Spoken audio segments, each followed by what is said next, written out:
Dear Francesca, dear friends in the wonderful city of New York, I cannot tell you how I wish I could be there in other than this virtual format. Thank you for giving me the opportunity to be there as a talking head, and all my love to you all and best wishes for your work. So I wanted to gather some thoughts on what is becoming known as the posthuman condition, or the posthuman turn, which is a field in full expansion, sort of structured and even triggered by the convergence of anti-humanism or posthumanism on the one hand and post-anthropocentrism on the other. The posthuman turn goes beyond the terms of this binary opposition and proposes a qualitative leap in a new and more complex direction.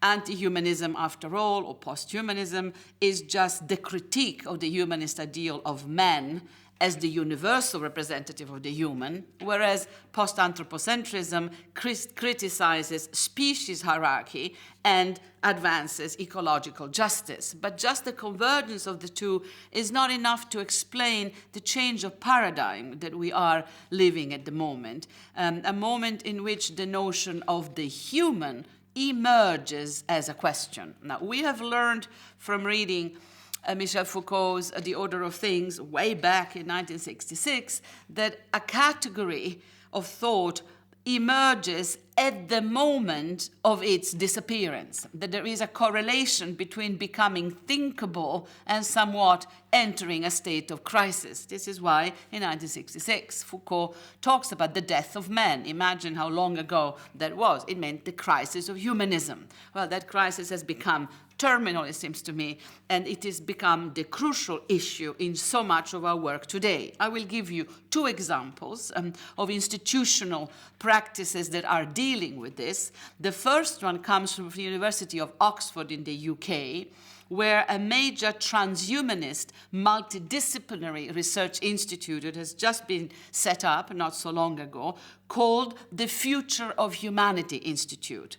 And it brings leading intellectuals together to discuss the big questions about humanity and its prospects. The gamble that it is addressing, and which has received the blessing of Bill Gates, among others, is called superintelligence. And the question is, if machine brains comes to surpass the human brains in general intelligence, then this superintelligence would have devastating effects on our species. So we humans need to move first, move faster, and construct a seed artificial intelligence that could engineer a new condition, a new explosion of posthuman intelligence. The Oxford Institute is a major advocate of human enhancement, notably brain implants, brain enhancement through connection to computational networks. So that's Oxford. At the University of Cambridge, you know, Oxford and Cambridge, they're always in competition, but they're not.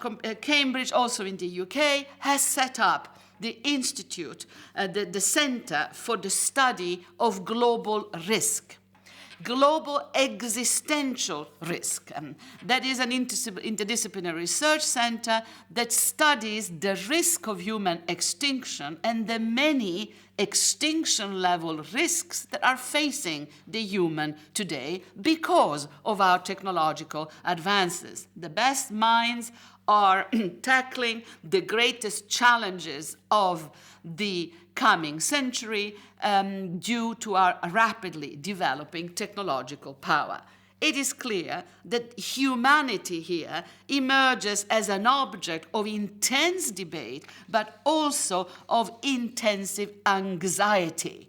The human is postulated on the background of the possibility of risks leading even to the thinkability of extinction. So a category emerges as thinkable at the moment of its state of crisis, of its disappearance as a robust world historical structure. This is the situation in which the human finds itself today.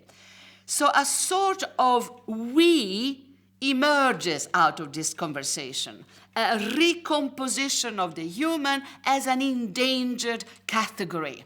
It's absolutely clear in the case of the Oxford and Cambridge Institutes. On the backdrop of possible extinctions, we humans have to do something. Now, my question concerns the articulation of that we humans, a negative sort of cosmopolitanism that poses humanity, even pan-humanity, as a bond of shared vulnerability. We are all humans confronting the greater intelligence of machines, confronting the Anthropocene and the question of the climate change, confronting the social unrest due to the structural inequalities of our financial economic systems.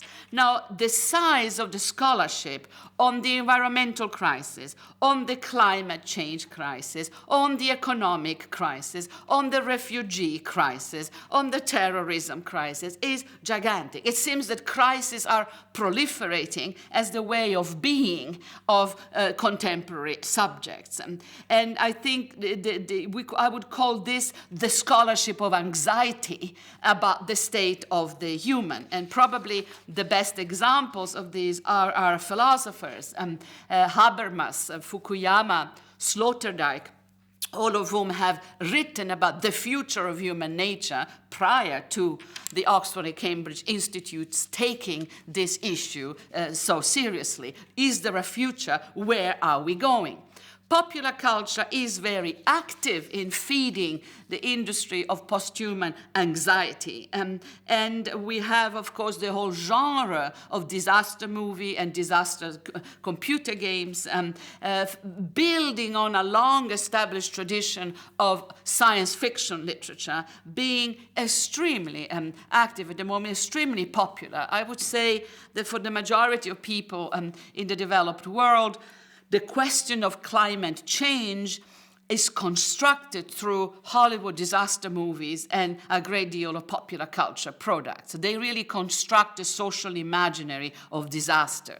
There is also a Gothic tradition in critical theory, feminism, and parts of postcolonial theory that looks at the demise of contemporary humanity with a certain degree of relief, not to say joy, saying that the end of this particular phase of human will lead to a better developed, a better phase of our living on this planet. And I think this idea of a post-capitalist world, a post-patriarchy world, a post-imperialism world is very strong in queer, feminist, and some of the post-colonial literature. So there are many areas in which you can detect this posthuman anxiety, which simply proves that the generic figure of the human is really in trouble. And I will give you some examples of how the corporate world has reacted to this anxiety. If you look at the pictures proposed by the great multinational company that is Benetton, you will see in the first image a pan-humanity, a recomposition of humanity. We have all types of pigmentation, the white, the black, the in-between, the blue eyes, the black eyes. We have all the continents represented, covered in the same blanket, made by Benetton. The message is simple: we are in this together, and we will make it or break it together.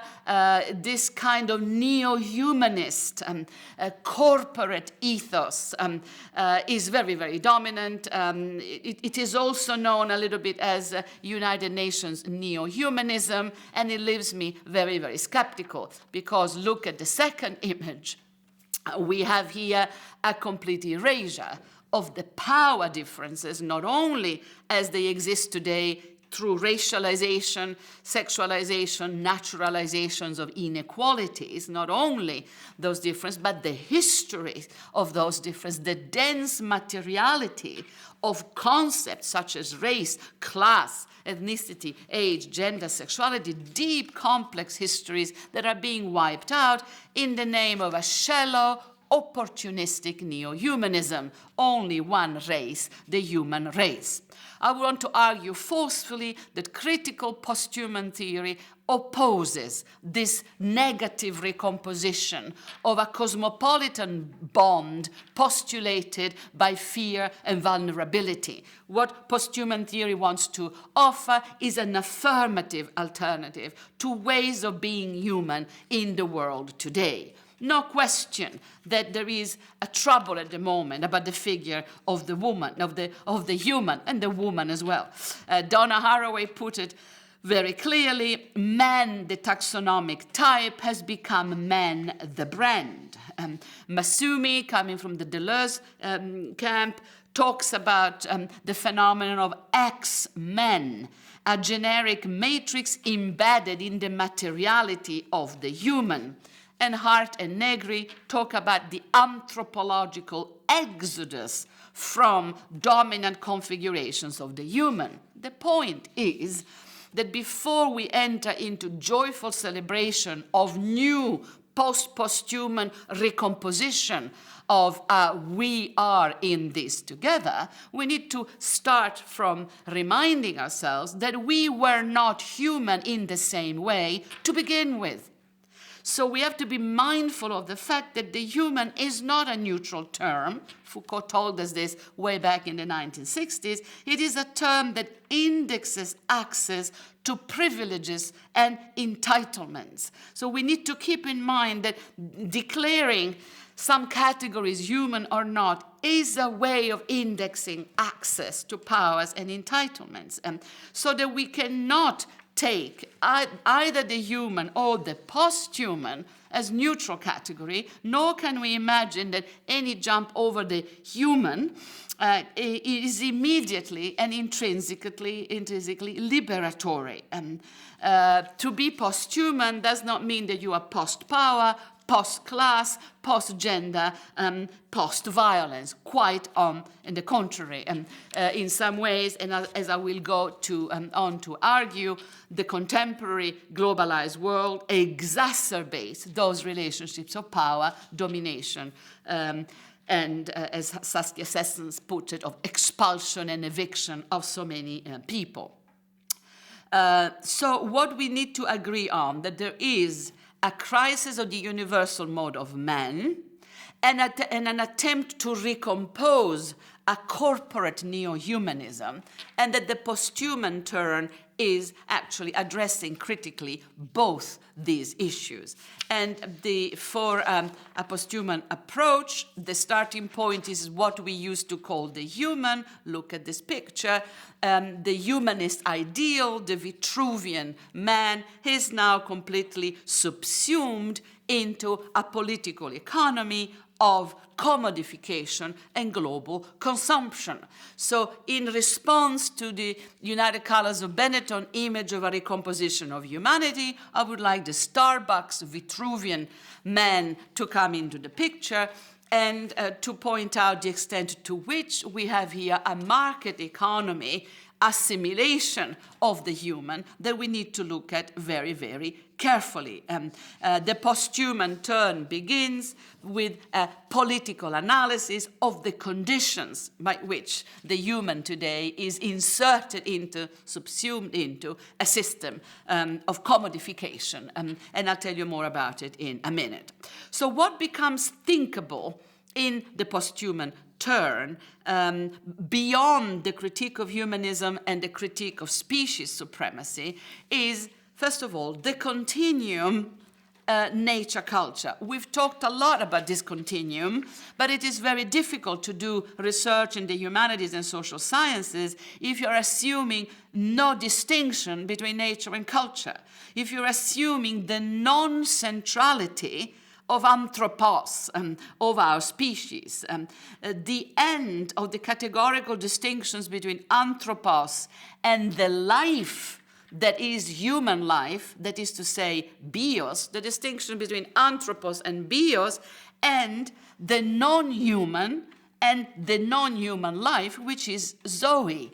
I have done a lot of work on zoe, non-human life, not at all as a category that brings us to the death and destruction of our species, but on the contrary, zoe read with Spinoza and Deleuze as a vital force, as the profound positivity, the ontological positivity of all that lives, reading this with Spinoza's monism redefined with Deleuze and Guattari.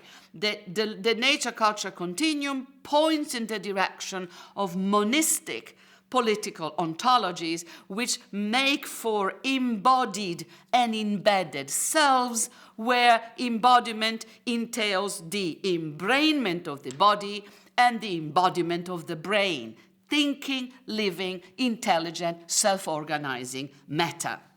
All of this, this switch to a monistic ontology by which the posthuman turn would be a vital, materialist, affirmative turn, is not happening in a void, is not happening in a vacuum. It is happening in the context of advanced capitalism. And advanced capitalism means a number of tenets, which I am going to quickly illustrate for you. This anatomy of advanced capitalism, which I'm offering you, is drawn from Deleuze and Guattari, 1,000 Plateaus, so you can go and read it in more details. The book is only 500 pages, but hey, it's a fantastic book. So we start from defining advanced capitalism as a spinning machine that produces differences for the sake of commodification. And I will give you some visual examples of this. Multiple of ones, multiplication of quantitative options, which in fact are sort of variations on the same. The trick of advanced capitalism is not only to saturate our social space with commodities that are all multiples of one, the quantitative proliferation of the same, but the trick, the perversity of the system, and look at the next slide, is to connect that multiplication of sameness to a discourse about hyper-individualism. I think that's the real perversity. And I think if you have ever personalized your Facebook page or your iPad screen, if you have sort of given your individual signature to mass-produced gadgetry, then you are, just like I am, caught in this trip of hyper-individualistic consumption of mass-produced quantitative goods. It's an incredible trick. Global consumption knows no border. We have advanced capitalism as a system of controlled mobilities whereby information, data, capital, bits and bytes circulate, whereas human beings are subjected to borders, to controls, to multiple forms of security and securocracy. And this combination of an ideology of mobility and a reality of hyper-control is the second cramp, is the second contradiction of this system. Thirdly, the contemporary global economy as a techno-scientific structure built on an explosion of technologies, notably nanotechnology, biotechnology, information technology, and cognitive neurosciences. Advanced capitalism is cognitive. It invests in the knowledge and control of all that lives. And all that lives means the informational power, the genetic codes of living matter itself, which is transposed into data banks of biogenetic, neural, mediatic information about individuals, about entire populations, which are then subjected to risk analysis and other type of data mining. All of you with your Facebook pages have contributed to this one way or the other.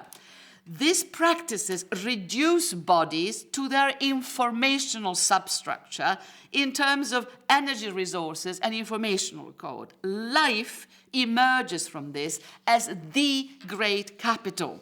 And this life is not only human life, it is the life of plants, seeds, animals, insects, bacteria. So there is a kind of a parallelism of life here that displaces the centrality of human. I call this another form of perversity in advanced capitalism, that in fact it doesn't care for the human at all. It is post-anthropocentric. Why? Because it is interested in the informational data, in the genetic codes of all kinds of species, some of whom are in some respects more advanced than we are. Our robotic industry is cloning the scent of dogs, the sonar and radar of dolphins and bats, capacities which the anthropomorphic body does not possess. So there is a sense in which a post-anthropocentric turn is happening already within advanced capitalism, but it is absolutely for the wrong, shall we say, reason. It is aimed at profit. It is aimed at mining the data of living systems in order to capitalize on them. Melinda Cooper calls this life as surplus. Nick Rose calls it the politics of life itself. I would call it the greedy post-anthropocentrism of opportunistic advanced capitalism, where the capital is all that lives. This is a system that will stop at nothing until it has consumed all that lives.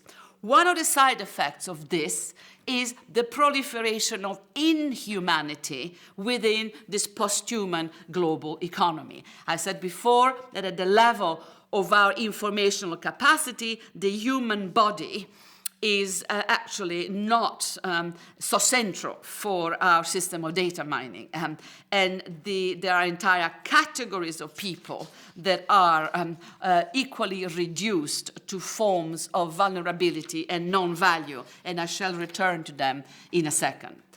The displacement or the centrality of human agency due to the intrusive nature of the technology is happening in a broader context. So we have the anatomy of advanced capitalism happening in a broader context, which has been defined as the Anthropocene, the geological era in which the humans have a negative impact upon the environment. Environmental disasters, look at the slide about the tsunamis, are now part of our daily existence.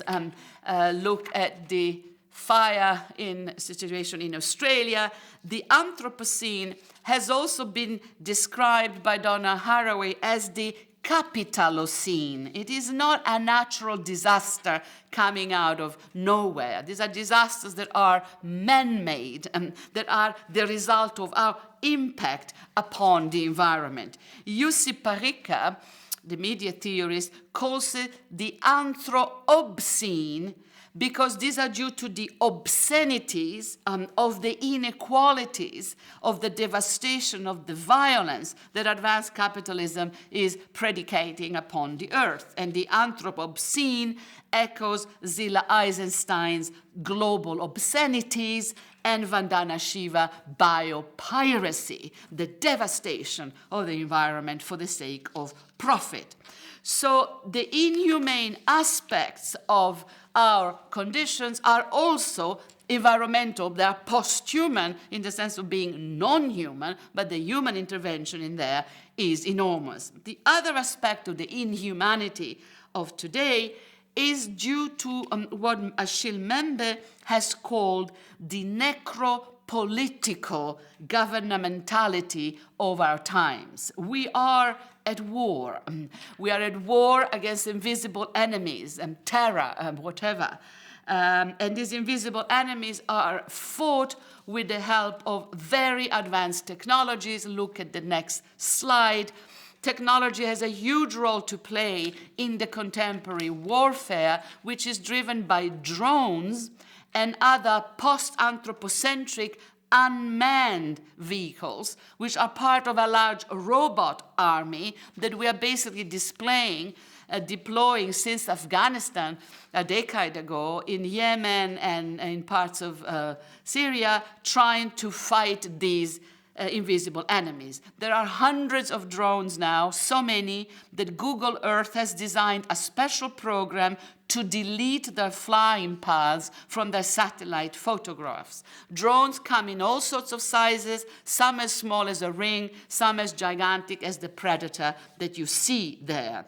So contemporary warfare has mutated into a posthuman system of production of death on a large scale, damaging infrastructures of cities and countries, exposing the civilian population to archaic horrors. So there is a combination of the hyper-technological advanced nature of this equipment and the archaism of the horrors on the ground. And what this also has produced as almost the image of the contemporary inhuman is the super enemy, the enemy of the state. Look at the slide.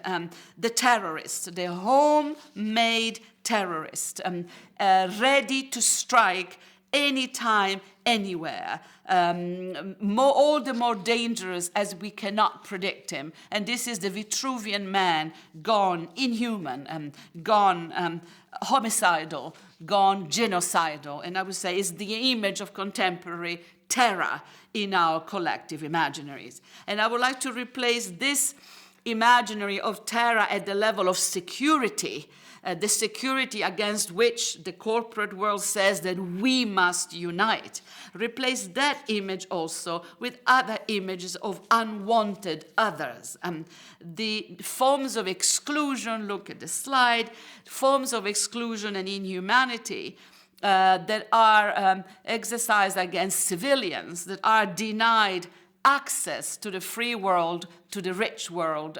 These are refugees trying to enter fortress Europe. The next image is detention camps,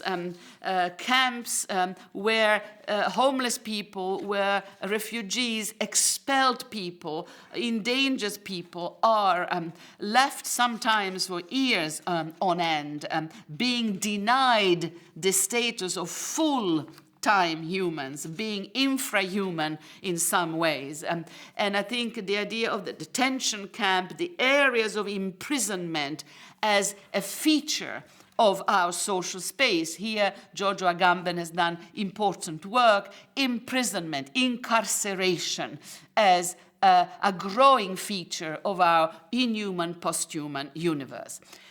So if we contextualize, and I come to my conclusion, the posthuman term in the context of the inhumanity, the necropolitical horrors, in terms of the Anthropocene, capitalocene devastation of the environment within a logistics of advanced capitalism where life itself as informational codes is capital and the lives of individuals is expendable. If we contextualize all of this, then posthuman thought has quite a task ahead.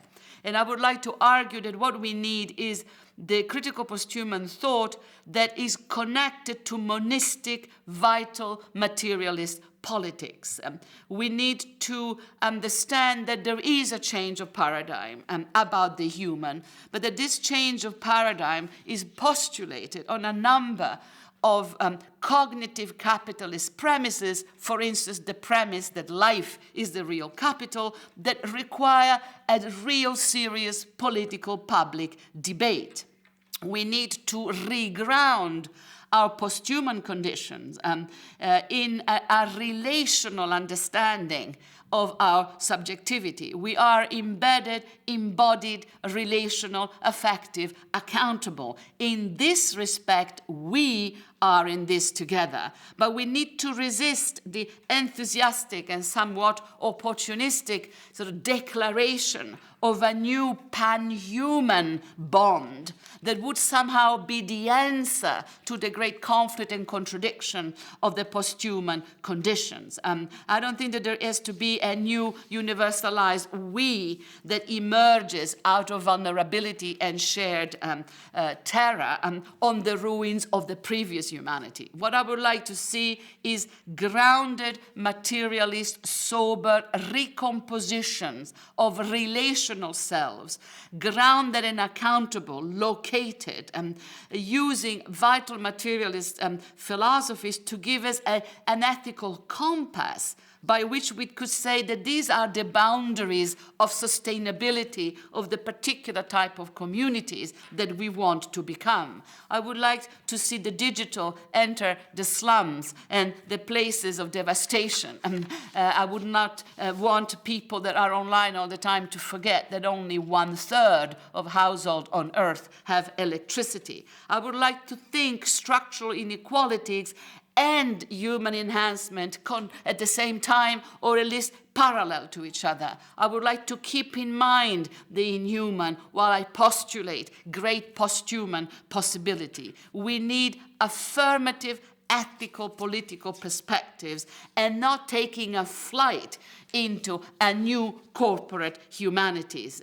We are in this together, but that we needs to be recomposed humbly, soberly, in an accountable manner, united by a shared hope that the practice that we engage in, whatever it may be, teaching, thinking, art, activism, cooking, growing a garden, whatever practice it is, needs to be postulated collectively as a step in the direction of posing new ways of being human, taking in the great opportunities of our times without forgetting that they come at a price, without forgetting that the question of ethical agency has to remain absolutely central to the politics of radical immanence, to the politics of actualization of virtual possibilities, which I see as the strength of the posthuman. We need careful cartographies.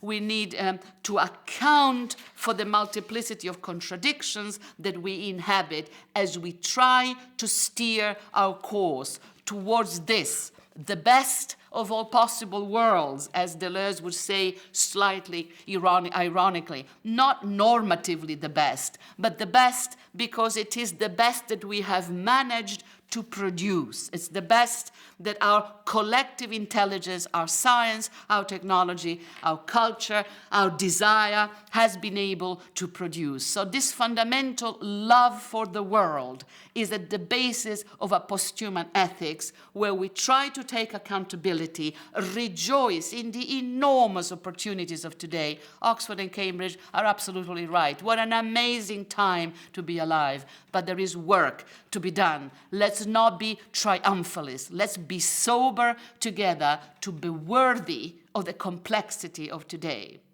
Thank you. I wish I could be there. And very good work to you all. Love to Francesca. Talk to you soon. Bye.